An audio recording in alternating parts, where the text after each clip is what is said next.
신원을 정확히 파악한 뒤 체포하는 대원들.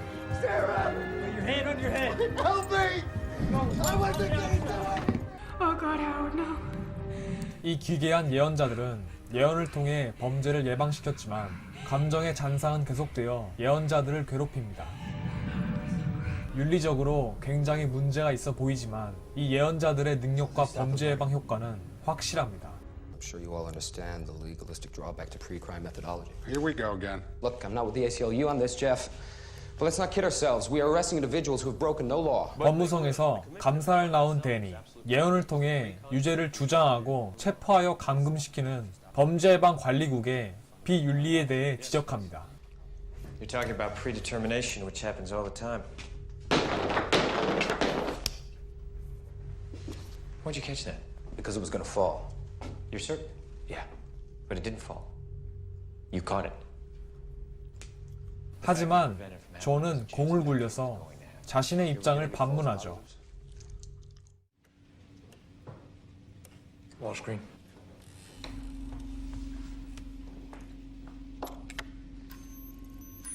Sean. Hi, Daddy. 오늘도 밤에 잠들지 못한 존은 과거에 찍힌 영상을 홀로그램에 연결합니다. 아들과 있었던 행복한 추억에 잠기는 존. 하지만 현재 아들은 납치되어 생사조차 확인 불가능하고 이 사건으로 인해서 아내와는 이혼하였죠. 그래서 존은 범죄 예방에 대한 신념이 강했던 것입니다. 범죄가 완전히 예방되었다면 아들 쇼는 곁에 있었을 테니까요. 하지만 저지르지 않은 죄로 체포를 하는 것은 정당한 것일까요?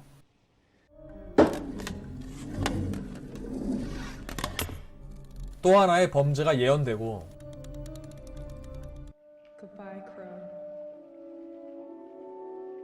단서를 추리하던 존은 충격에 빠집니다. You're not gonna kill me. Goodbye, Crow. 살인사건의 가해자는 바로 자신이었기 때문이죠.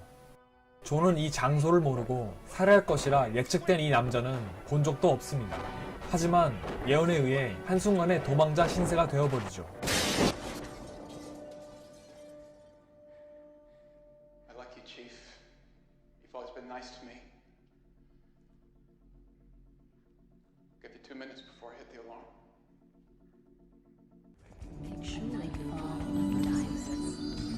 도망가는 존은 자동으로 망막이 감지되어 맞춤 광고를 하는 빌보드에 의해 완전히 추적됩니다. 개인의 영역이 존재하지 않은 숨막히는 미래의 모습이죠.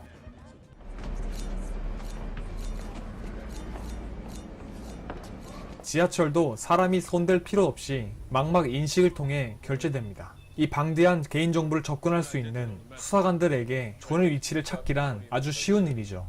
Send units to each location.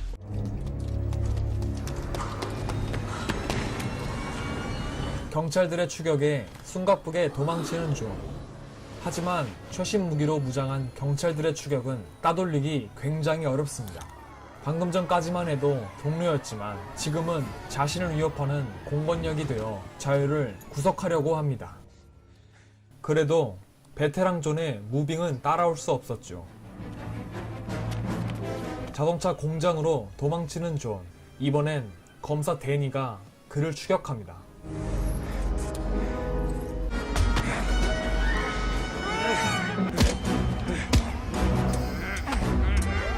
조립 라인에서의 아찔한 싸움.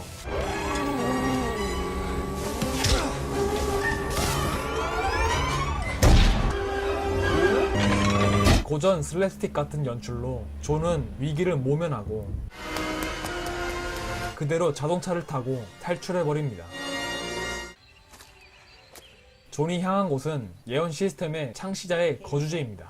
예언자가 태어난 경위에 대해 설명해주는 그녀. 이 예언 시스템은 범죄에 대한 윤리 이전에 예언자에 대한 기본권도 안 지켜주고 있는 실정이었죠. 하지만 예언은 거의 정확합니다. 그리고 범죄는 완벽하게 예방되고 있었죠. 이제 피할 수 없는 상황이 그를 살인자로 이끌 것이라고 운명론적으로 말하는 그녀. 그녀가 도와줄 수 있는 건 아무것도 없다고 하죠. 예전에 자신이 체포했던 돌팔이 의사에게 안구 수술을 받은 존. 이제 안구를 적출하고 새로운 안구를 이식받을 것입니다. 이 시대에는 본래 몸으로는 익명성을 지킬 수 없기 때문이죠. 얼굴에 순간적으로 늙어지는 약을 주사한 뒤 범죄예방 관리국으로 침투하려는 존.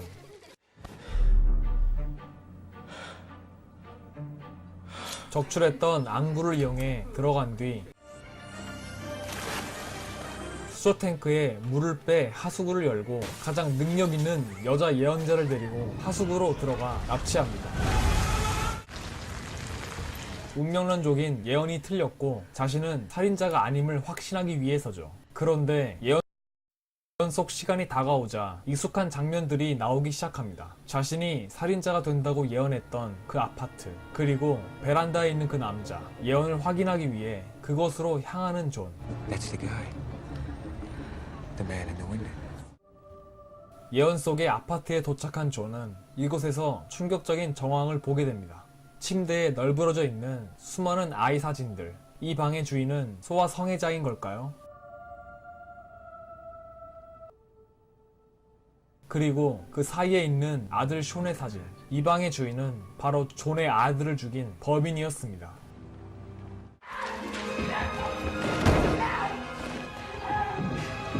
결국 운명 앞에서 무기력해지는 존. 범인이 모습을 드러내자 그의 분노는 폭발합니다. He's alive! Where have you got him? Is he alright? Tell me, you fuck, where is he? I took him out. I was gentle.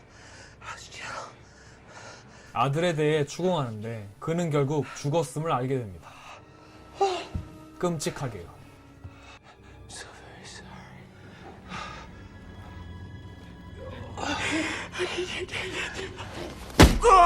존은 운명적인 예언대로 살인을 하게 될까요? 아니면 운명을 거역하고 자유의지로 살인을 멈출까요? 범죄 예언 시스템의 비윤리는 어떻게 되는 걸까요? 헐리우드 최고의 거장 스티븐 스필버그의 마이너리티 리포트였습니다. 마이너리티 리포트는 전반적으로 운명론과 자유의지의 마찰에 대해 다루고 있습니다. 기본적으로 현대사회에선 집안, 출신 같은 운명적인 요소와 노력, 윤리의식 같이 자유의지 둘 다 양립 가능하다고 여겨왔습니다. 하지만 망막 인증 기능이 개인의 휴대폰까지 상용화가 된 수준에 다다른 현대사회. 지금 시점에서 엄청난 자금력을 가지고 있는 정부의 행동은 어떨까요? 합법적으로 시민들을